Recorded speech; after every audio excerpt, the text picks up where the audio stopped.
ఈవేళ జైహో బీసీ అన్న కార్యక్రమాన్ని పెట్టారు. రాష్ట్ర వ్యాప్తంగా జరుగుతున్నాయి, అన్ని మండలాలు జరుగుతున్నాయి. మరి ఈరోజు అదృష్టం కొద్ది మీ మండలం నేను రావడం జరిగింది. అసలు బీసీ గురించి ఎందుకు మాట్లాడుతున్నాం మనం అని ఆలోచిస్తే, ఈ రాష్ట్ర జనాభాలో సగం మంది బీసీలు ఉన్నారు. సగం మంది బీసీలు ఉన్నారు. బీసీలు అంటే ఒక్క కులం కాదు, సుమారు 80-90 కులాలు కలిపితే ఒక బీసీ. దాంట్లో వెలమ ఉండొచ్చు, యాదవులు ఉండొచ్చు, రకరకాల కులాలు ఉన్నాయి, 80 కులాలు. అందుకు ఎన్టీ రామారావు గారు ముఖ్యమంత్రి అయ్యే వరకు బీసీలు గుర్తింపు లేదు. ఈ రాష్ట్రాన్ని బీసీలు ఎందుకు పరిపాలించకూడదు, మంత్రులుగా బీసీలు ఎందుకు రాకూడదు, ఎమ్మెల్యేగా బీసీలు ఎందుకు రాకూడదు, పంచాయతీ ప్రెసిడెంట్గా బీసీలు ఎందుకు రాకూడదు చెప్పి ఆలోచన చేసి పంచాయతీల్లో రిజర్వేషన్ 34% రిజర్వేషన్ ఇచ్చారు. ఈ దౌర్భాగ్యుడు, ఈ సైకో నా కొడుకు, ఈ ముఖ్యమంత్రి వీడు వచ్చిన తర్వాత బీసీలకి ఉన్నటువంటి 34% రిజర్వేషన్ని 24% రిజర్వేషన్ తీశాడు. అంటే 34% నుంచి 24% తగ్గించడం వల్ల సుమారు 16,000 పోస్టులు పోయాయి మన బీసీలకి. 16,000 పోస్టులు. అంత అన్యాయం చేసినటువంటి ఈ సైకోనా కొడుక్కి మన ఓట్లు ఎలా బీసీలు అని చెప్పి ఒక్కసారి మీరు అందరూ కూడా అర్థం చేసుకోవాల్సింది అవసరం ఉందని మనం చేస్తాను. ఈవేళ నా మీద 15 కేసులు పెట్టారు, ప్రభాకర్ మీద జైల్లో పెట్టారు కేసులు పెట్టి. ఏం పీకేరా, ఏం పీకో మమ్మల్ని? ఏంటి మాట్లాడకూడదా? నువ్వు తప్పు చేస్తే తప్పు అని చెప్పకూడదా? మేము అంబేద్కర్ గారు ఇచ్చిన రాజ్యాంగం మాకు హక్కు ఇచ్చింది మాట్లాడే హక్కు. నువ్వేడో చెప్పాలి నాకు. మాట్లాడతావు, నువ్వు తప్పు చేస్తే మాట్లాడవా? ఇసుక దోపిడీ చేసావు, మాట్లాడకూడదా? మట్టి దోపిడీ చేసావు, మాట్లాడకూడదా? కాలువ మీద ఉన్న మట్టి అమ్మేసుకున్నారు, నువ్వు మాట్లాడకూడదా? ప్రజల ఆస్తులు తెంగావు, మాట్లాడకూడదా? దేవస్థానం భూములు దెబ్బావు, మాట్లాడకూడదా? తిరుపతి దేవస్థానం భూములు దెబ్బుతున్నావు, మాట్లాడకూడదా? విశాఖపట్నంలో భూములు దోసుకోలేదా, నేను మాట్లాడకూడదా? మాట్లాడితే కేసులు పెడతావా? పెట్టుకో, ఏం పీకుతావు? ఇలాంటి అలికిమాలవాడికి భయపడాల్సిన అవసరం మాకు లేదు. ఈ రాష్ట్రానికి అన్యాయం జరిగితే మాట్లాడే స్వేచ్ఛ మాకుంది. నువ్వు పెద్ద దొంగనా కొడుకు, నువ్వు మాకు చెప్పడం ఏంటి? సోదరులారా, ప్రెస్ అప్పుడు రాస్తుంటారు నా మీద. అయ్యన్న పాదుడు ఎవరిని మన జగన్మోహన్ రెడ్డి 420 నా కొడుకు అన్నాడని. నేను 420 నా కొడుకే. ఇది అయ్యన్న పాదుడు చెప్పిన మాట కాదు. మీ అందరి దగ్గర సెల్ ఫోన్లు ఉన్నాయా? తీసి గూగుల్ కొట్టండి, గూగుల్ కొట్టి 420 సీఎం కొట్టండి, ఎవరి పేరు చూడండి. కొట్టండి, కొట్టండి, ఎవరి పేరు వస్తుంది? జగన్మోహన్ రెడ్డి వస్తుంది, చూసుకోండి. రాష్ట్రంలోనే కాదు, భారతదేశంలో 420 సీఎం అని కొట్టండి, ఎవరి పేరు వస్తుంది? జగన్మోహన్ రెడ్డి పేరు వస్తుంది. మరి 420 నా కొడుకు నేనలేదు, గూగుల్ అన్నది. గూగుల్ నేను అబద్ధం అన్నా, గూగుల్ అబద్ధాలు అన్నది కదా. భారతదేశంలోనే 420 నా కొడుకు నువ్వు మా ముఖ్యమంత్రి, మా కర్మ కాకపోతే ఏంటో మాట్లాడి వచ్చేసి చూసా.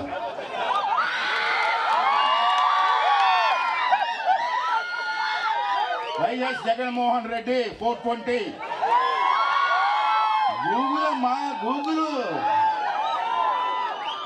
అంతేగా. 420 నా కొడుకు అయ్యన్న పోతున్నావు ప్రభాకర్ అలా గూగుల్ చెబుతుంది. నీకు ఎంత దుర్మార్గుడు, ఎంత దోపిడీ అండి. ఏం చేసుకుంటే డబ్బు అంతా మేదలు పోసి తగలబెట్టుకుంటావా? ఇలా చూస్తున్నారు ఎవడ విశాఖపట్నంలో రుషికొండ కొండ ఉంది, ప్రకృతి సిద్ధమైన కొండ. దాన్ని ఇప్పుడు అన్నాళ్ళు బట్టి పెద్దంతా కాపాడుకుంటే ఆ కొండను బోడుగుండు కట్టి బిల్డింగ్ కట్టుకున్నాడండి. ఏ బిల్డింగ్ చాలదా?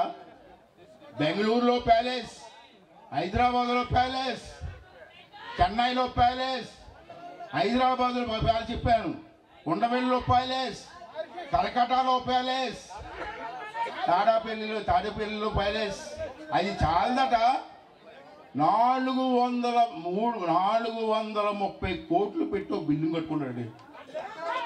430 కోట్లు బిల్డింగా మరి నీ పిల్లలు నువ్వు పడుకోవడానికి 4 వాళ్ళ బిల్డింగ్ కావాలి. అన్ని గదులా రోజుకో గదులు కాపాడు చేస్తారా మీరు? ఏంటి అన్యాయం? 430 కోట్లు పెట్టి విశాఖపట్నం గుడ్డు కడతావా? ఎవడ బాబు గారు సొమ్మనిది? దేనికి మాట్లాడతావు? నువ్వు న్యాయం మాట్లాడతావు. ఇవాళ విశాఖపట్నం దగ్గర మీటింగ్ పబ్లిక్ మీటింగ్ భీమునిపట్నంలో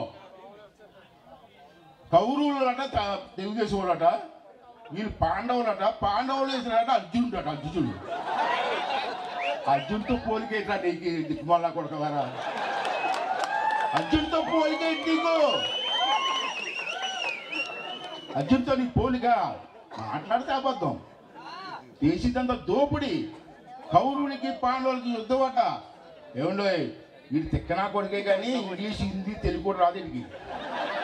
నేను ఛాలెంజ్ చేస్తాను ఫెస్టివల్ ముందు స్టేజ్ ఎక్కి రాజమహేంద్రవరం పలకమని చూస్తాను. రాజమహేంద్రవరం అని కూడా మాట్లాడాలి. నేను నా కొడుకులు వీళ్ళందరూ నా సీఎంలు అండి.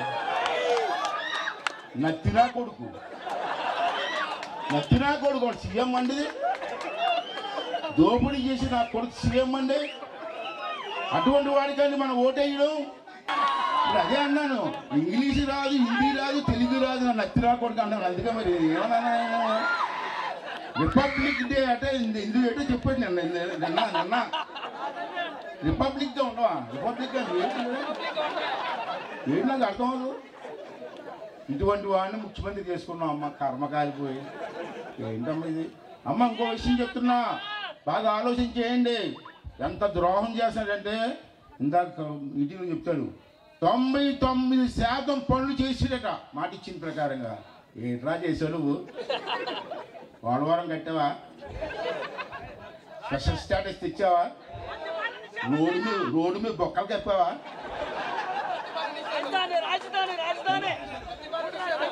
అది చెప్తే అక్కడ వస్తాను.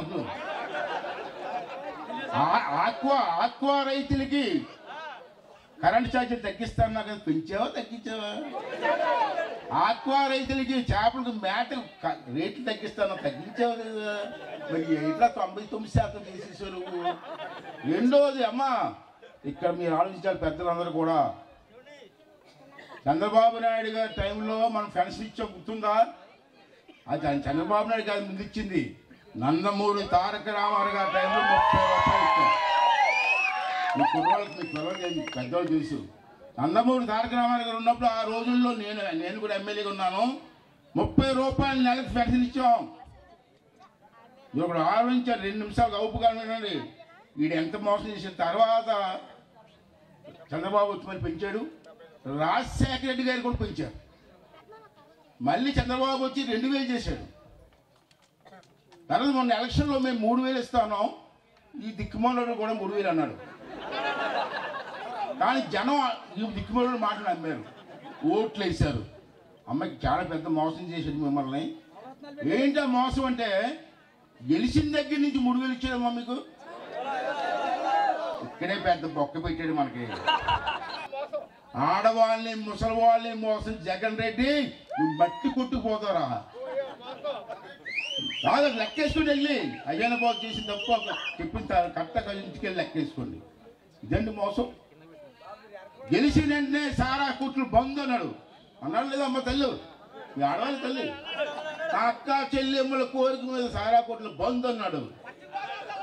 అదేమ్మా సారా కొట్లు అంటే మర్చిపోయినా కదా, అదే అన్నాడా? సారా కొట్లు తప్పు తెచ్చాడమ్మా. మనం ఎప్పుడైనా చూసామా? ఏ ముఖ్యమంత్రి అయినా సరే బ్రాందీ షాపులు తప్పు తెచ్చాడా? తెచ్చాడమ్మా. ఎంత తెచ్చాడమ్మా? మీరు ఎంత తెచ్చాడు సార్ మీకు? 8,400 కోట్లు, 9.8% వడ్డీకి 25 సంవత్సరాలకు అప్పు తెచ్చాడమ్మా. వీడు 3 నెలల్లో జైలుకి పోతాడు, 25 సంవత్సరాలు అప్పు తెస్తాడా? మరి చంద్రబాబు నాయుడు వచ్చి అప్పు తిరుగుతాడా? ఏంటండి అన్యాయం అండి? ఈ ఆడవాళ్ళకి ఇచ్చి మాట నిలబెట్టావా? మరి నిలబెట్టిన వాడు 99% చేసేసాను, నా బీసీలో, నా ఎస్సీలో, నా ఎస్టీలో అంటావు. సిగ్గులేదట్రా? అసలు మనం అర్థం కూడా అర్థం చేసుకోవాల్సిన అవసరం లేదండి. ఎంత గౌరవం అండి ఇది. ముందు అప్పులు తెచ్చేస్తావా? విశాఖపట్నంలో పాలిటిక్ కాలేజీ మీద అప్పు తెచ్చాడు, ఐటీ కాలేజీ అప్పు తెచ్చాడు, రైతు బజార్ మీద అప్పు ఇచ్చాడు. దౌర్భాగ్యం. ఎవడన్నా ఏ ముఖ్యమంత్రి గతంలో తెచ్చాడు అలాగా? దేని పద్ధతి? తిరుపతి దేవస్థానం, తిరుపతి భగవంతుడు భూములు కూడా ఆక్రమించుకున్నారు, తిరుపతిలో కూడా దోసుకుంటున్నారు. అనకదొరక గుళ్ళో ముక్కు పొడకపోతే పోత పోనీ అన్నట్టు మంత్రి ఎవడో బూతుల మంత్రి, కుట్కా మంత్రి బూతుల మంత్రి ఉన్నట్టు కాదు నాలుగని. ఇప్పుడు రోజా ఉంటుంది,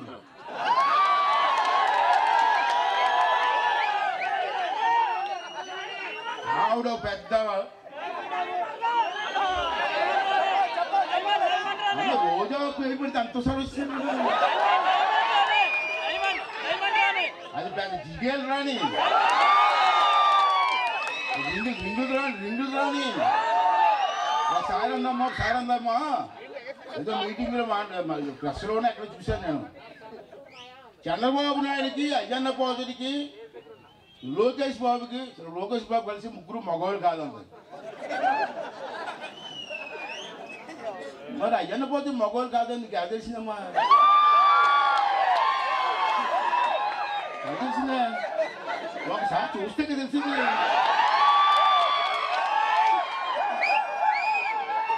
ఆ మాట నేనంటే పెద్ద తప్పు అన్నారు. ఒక ఆడావిడేమో మగాడు కాదంది, నేను మగవాడినా కాదు నీకు ఎలాగమ్మా, నేను మగవాడిని అడిగితే నా తప్పు అన్నారండి అన్నారు. అప్పుడు నేను గుంటూరు జిల్లాలో మీటింగ్లో చెప్పాను, అమ్మా రోజా చంద్రబాబు నాయుడుతో నాతో పెట్టుకో, మేము సాఫ్ట్గా ఉంటాం, లోకేష్ బాబు పెట్టుకుంటే చిరిగిపోతే ఏం చిరిగిపోనుకుంటారు మీరు? కొన్ని చిరిగిపోతున్నాను, ఇంకోటి రాస్తాను, మీరు ఏదో చిరిగిపోయినా ఇంకా. అంటే ఒక ఆడది ఒక మంత్రిగా ఉండి